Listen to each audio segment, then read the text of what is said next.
কি বলে কি বলবো রে ভাই, মনে শান্তি নাই। প্রবাসে আসলাম রে, অনেক আশা কইরা রে। জানি না আল্লাহ পাক রাব্বুল আলামিন তার দরবারে আমি প্রতি উক্ত নামাজ পড়ে কামনা করি আল্লাহ পাক রাব্বুল আলামিন আমাকে মনের আশা মনের স্বপ্ন, আল্লাহ পাক রাব্বুল আলামিন যে আমার মনের আশা মনের স্বপ্ন পূরণ করে দেয়। আল্লাহ, তোমার কাছে প্রার্থনা করি যারা প্রবাসে আছে, যারাই প্রবাসে আইছে মনের আশা নিয়ে, মনের স্বপ্ন নিয়ে, আল্লাহ তুমি সবাইকে মনের আশা মনের স্বপ্ন তুমি পূরণ করে দিও। এ আল্লাহ, ইয়া রহমান ইয়া রাহিম, তুমি গাফুর রাহিম, তুমি রহমান তুমি রাহিম, তুমি গাফুর রাহিম।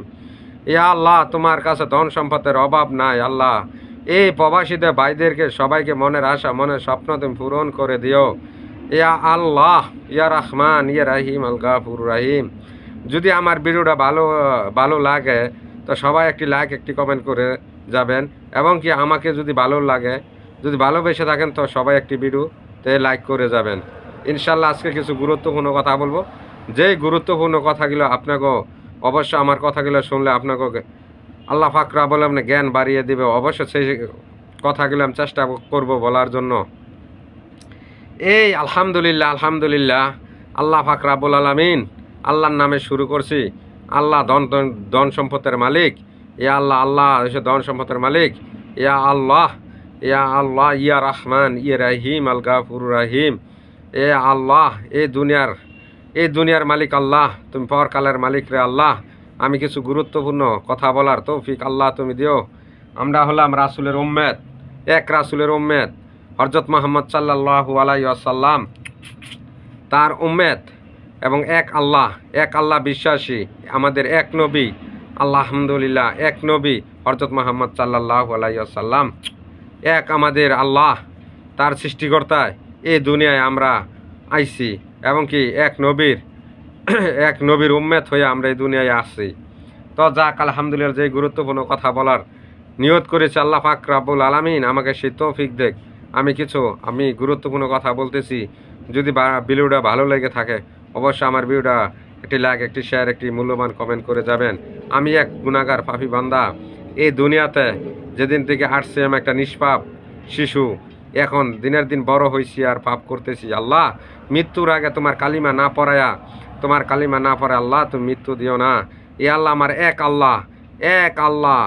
আল্লাহ বিশ্বাসী আমাদের নবী হযরত মুহাম্মদ সাল্লাল্লাহু আলাইহি ওয়াসাল্লাম, আমার দিন ইসলাম। আল্লাহ, ইয়া আল্লাহ, আমি রাসূলের উম্মত, তোমার গুনাহগার বান্দা। যদি কোনো দিন তোমার হাসরের মাঠে, ইয়া আল্লাহ, হাসরের মাঠে যদি আমি আসামি হয়ে দাঁড়িয়ে যাই, আল্লাহ, আমার নবীর হযরত মুহাম্মদ সাল্লাল্লাহু আলাইহি ওয়াসাল্লাম তার উম্মত হিসাবে আমাকে আল্লাহ তুমি ক্ষমা করে দিও। ইয়া আল্লাহ, গুরুত্বপূর্ণ কিছু কথা বলবো, আল্লাহ সেই বলার জন্য তৌফিক দিও। ইয়া আল্লাহ, ইয়া রহমান ইয়া রাহিম আল গাফুর রাহিম। এ আল্লাহ, এই দুনিয়া তোমার যে আদম পাঠাইছো আল্লাহ, এই দুনিয়া কত আদম পাঠাইছো আল্লাহ, সব আদমের রিজিকের ব্যবস্থা তুমি করে দিয়েছো।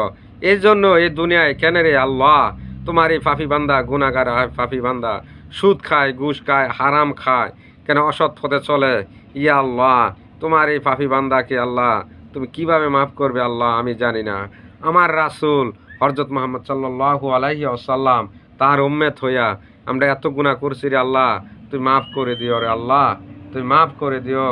ইয়া আল্লাহ, তুমি মাফ করে দিও আল্লাহ। এ আল্লাহ, আমার 5 ওয়াক্ত নামাজ পড়ার তৌফিক দিও। এ আল্লাহ, যারা আমার ভিডিওটা দেখবেন এবং ভিডিওটা ওপেন করবেন সবাই 5 ওয়াক্ত নামাজ পড়ে আল্লাহর কাছে কান্দাকাটি করেন। যদি জীবনে কোনো গুনাহ করে থাকেন আল্লাহ পাক রাব্বুল আলামিন দরবারে নামাজ পড়ে কান্দাকাটি করেন, আল্লাহ যদি আপনার গুনাহ মাফ করে দাও। কিন্তু এই দুনিয়ার তো দুনিয়া নয় রে, দুনিয়া হয়ে গেছে জাহান্নাম। এই দুনিয়া নয় রে, দুনিয়া জাহান্নাম হয়ে গেছে। এই যত খারাপ কাজ এই দুনিয়াতে চলতেছে, এই দুনিয়াতে কত খারাপ কাজ চলতেছে রে। এই আল্লাহ, এই খারাপ কাজের থেকে আমাকে দূরে রাখো, আমাকে এই খারাপ কাজের থেকে দূরে রাখো। সবাই এই দুনিয়ার যারা আছেন, যারা থাকতেছেন সবাই আল্লাহর কাছে প্রার্থনা করুন, আল্লাহ আমার খারাপ কাজের থেকে দূরে রাখো। ইয়া আল্লাহ, আমার খারাপ কাজের থেকে দূরে রাখো। এই দুনিয়াতে শুধু পাপ আর পাপ। আল্লাহ, তুমি আমাকে যখন মৃত্যু দিবা, আমার মুসলিম ভাইদেরকে যখন মৃত্যু দিবা আল্লাহ, তোমার কালিমা না পড়ায়া তুমি মৃত্যু দিও না রে আল্লাহ। ইয়া আল্লাহ, ইয়া রহমান ইয়া রাহিম আল গাফুর রাহিম। তোমার দরবারে আমি হাজার হাজার শুকরান আদায় করি। আল্লাহ ইয়া রহমান ইয়া রাহিম অল গাফুর আমি আল্লাহ, তোমার তোমার হুকুম যে আল্লাহ আমি পালন করতে পারি সেই তৌফিক দিও। ইয়া আল্লাহ, তোমার ইসলাম যা আমি প্রচার করতে পারি সেই তৌফিক দিও। আলহামদুলিল্লাহ, আমার মনের আশা মনের স্বপ্ন তুমি পূরণ করে দিও। এই বলে আমি বিদায় নিলাম। আসসালামু আলাইকুম ওয়া রাহমাতুল্লাহি ওয়া বারাকাতুহু।